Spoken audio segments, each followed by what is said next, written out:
আমি সয়াবিনগুলোকে গরম জলে সেদ্ধ করতে দিয়েছি। এই সয়াবিনগুলো দিয়ে আমি দু রকম রান্না দেখাবো। এই পকোড়া হবে আর সেই পকোড়াগুলোকে আলু দিয়ে কষা কষা করব। আমি দু রকমই শেয়ার করব আপনাদের কাছে।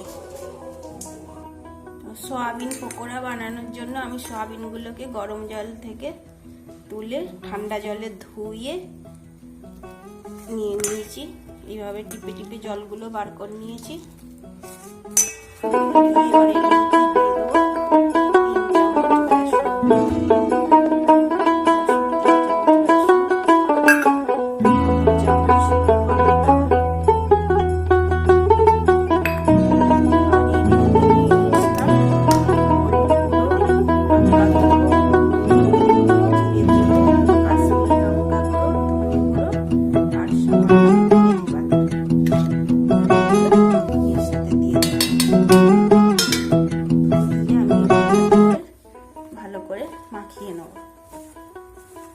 মাখিয়ে নিয়েছি। এবার এর মধ্যে দিয়ে দেবো সামান্য আদা। আমি থেতো করে নিয়েছি, বাটা দিইনি, থেতোটা বেশি ভালো লাগবে তাই আমি অল্প সামান্য আদা থেতো করে এর মধ্যে দিয়ে দিয়েছি।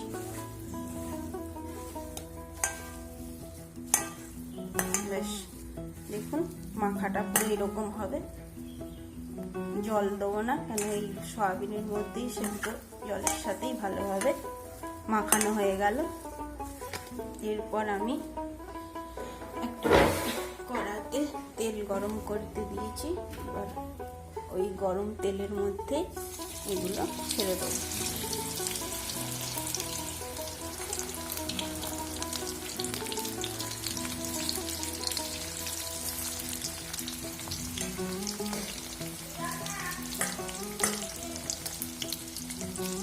দিয়ে আমি আপনাদের ভেজে দেখাচ্ছি।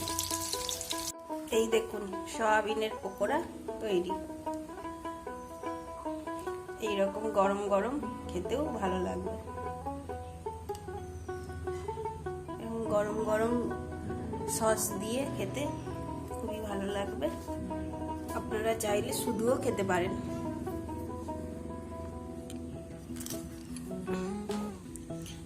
কড়াইয়ে যে পকোড়া ভেজেছিলাম ওই তেলের মধ্যেই আমি আলুগুলো দিয়ে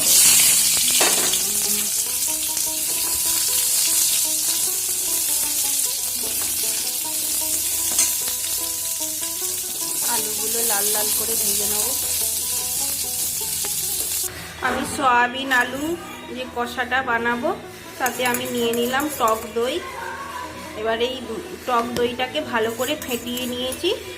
এর মধ্যে দিয়ে দেবো সামান্য ধনে গুঁড়ো, সামান্য জিরে গুঁড়ো আর সামান্য লঙ্কার গুঁড়ো,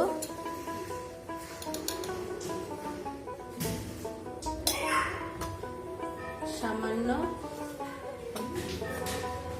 কাশ্মীরি লঙ্কার গুঁড়ো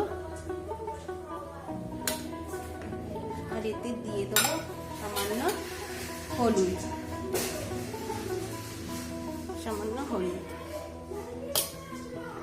এই দইটাকের মধ্যে সবকিছু দিয়ে ভালো করে ফেটিয়ে রাখবো মশলাটা।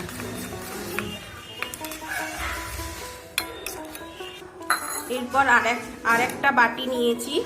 এবার এই বাটির মধ্যে দিয়ে দেবো অল্প সামান্য টমেটো কেচাপ,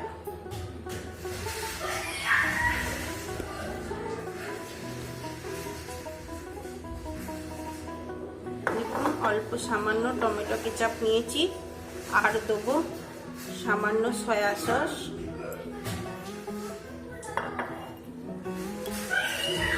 আর দেবো সামান্য চিলি সস। ব্যাস এইটাকে দিয়ে এইটাকেও ভালো করে ফেটিয়ে রাখবো।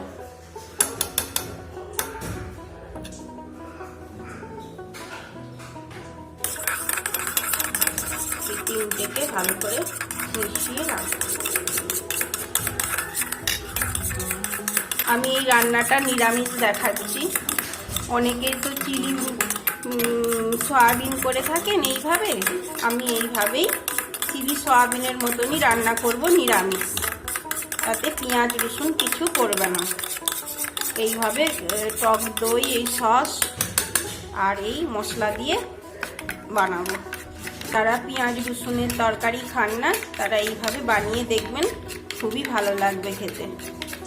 দেখুন এই যে মশলাটার মধ্যে নুন, একটু চিনি আর সামান্য মেথি পাতাও দিয়ে দিলাম, দিয়ে এটা ভালো করে মিশিয়ে রাখছি।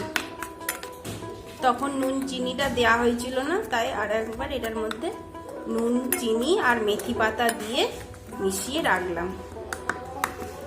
আলুগুলো লাল লাল করে ভাজা হয়ে গেছে, এরপর এতে দিয়ে দিলাম সেই টক দই দিয়ে যেই মশলাটা করে রেখেছিলাম, সেই মশলাটা দিয়ে দিলাম।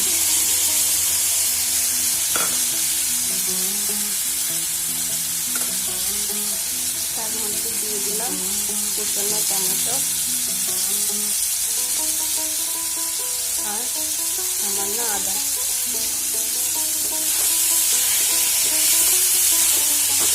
আলুগুলো ভালো করে ভেজে নেব।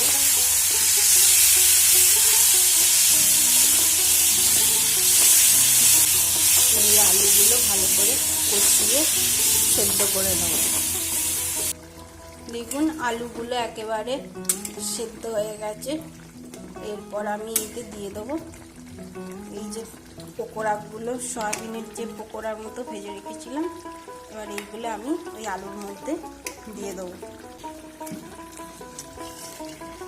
এর মধ্যে দিয়ে দিলাম।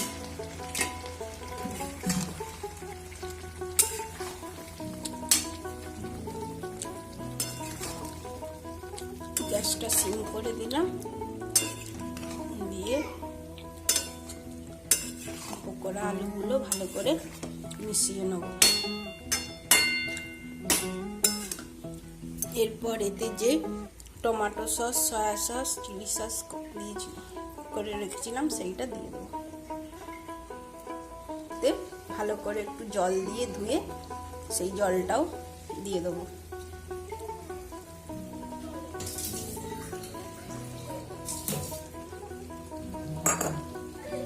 দিয়ে এই জলটা অ্যাড করে দেবো, দিয়ে এটা ভালো করে মিশিয়ে নেব।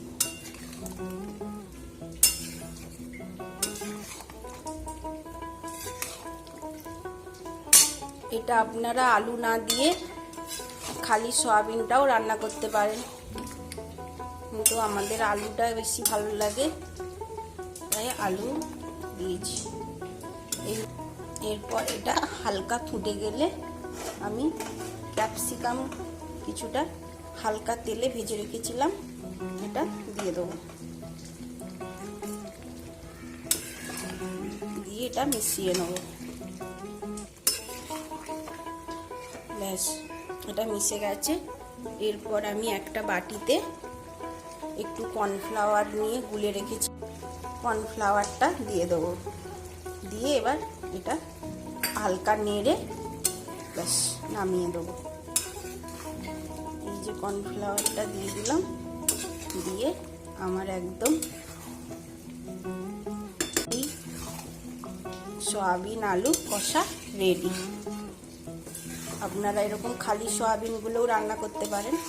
দেখুন কত সুন্দর দেখতে লাগছে, এটা খেতেও খুব সুন্দর লাগবে। এরপর আমি একটা জায়গায় নামিয়ে দেখাচ্ছি কত সুন্দর দেখতে হয়েছে। এই দেখুন বিনা পেঁয়াজ রসুনে সয়াবিন আলু কষা একদম রেডি। এইভাবে আপনারা আলু না দিয়েও করতে পারেন, কিংবা আলু দিয়ে করলে একটু বেশি হয় এবং আলুগুলোও খেতে খুব ভালো হয় এর সাথে। এইভাবে নিরামিষ তৈরি করে দেখবেন, খুবই ভালো লাগবে।